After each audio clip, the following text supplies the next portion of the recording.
Chapter 1. It begins with humility. More than any play I drew up on the board in our locker room, more than any strategy or concept we used during our national championship season, one word paved the way for everything that would follow: humility. This probably is not the way most books following a national championship begin. There are victories to talk about, stories to tell, and lessons to learn. Humility is not even a basketball word. You might ask, where does this guy, or any basketball coach, get off talking about humility?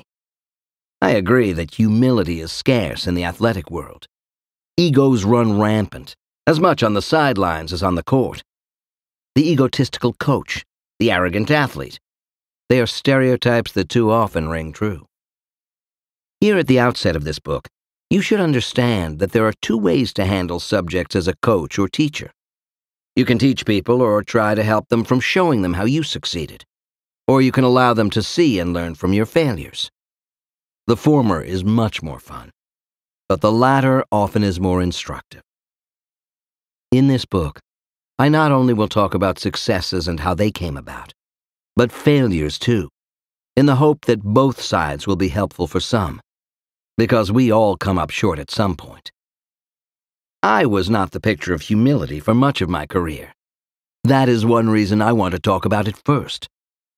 The other reason is this: without humility, no other principle or lesson I talk about in this book will hit home.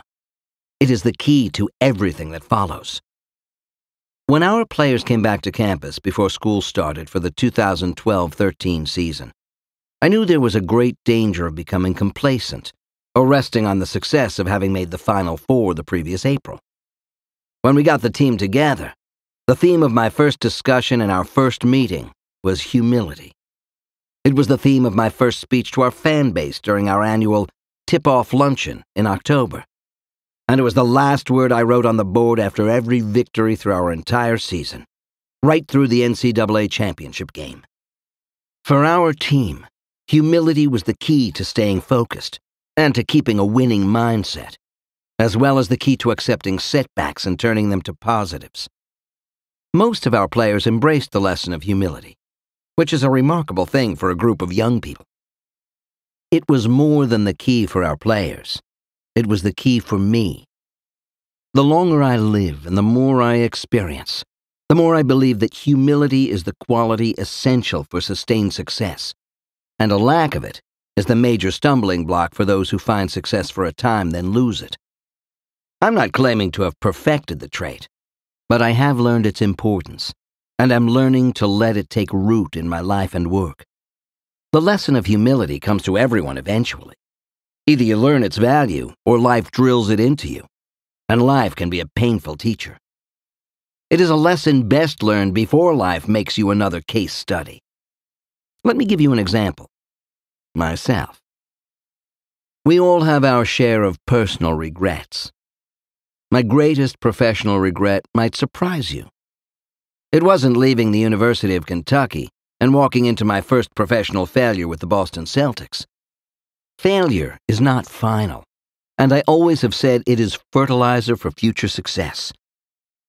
No, my great regret from a professional standpoint is that I was not more humble at an earlier age. Here is how it worked for me. My early coaching career was a succession of surprising rebuilding jobs, each more celebrated than the one before. My first head coaching job was at Boston University. The team had won 17 games combined in the 2 years before I arrived, and hadn't had a winning season in 15 years. Within 5 years, we had made the NCAA tournament. After working as an assistant coach to Hubie Brown for the New York Knicks, I took over as head coach at Providence College, which had just finished a 12-20 season. In my second season, we went to a Final Four.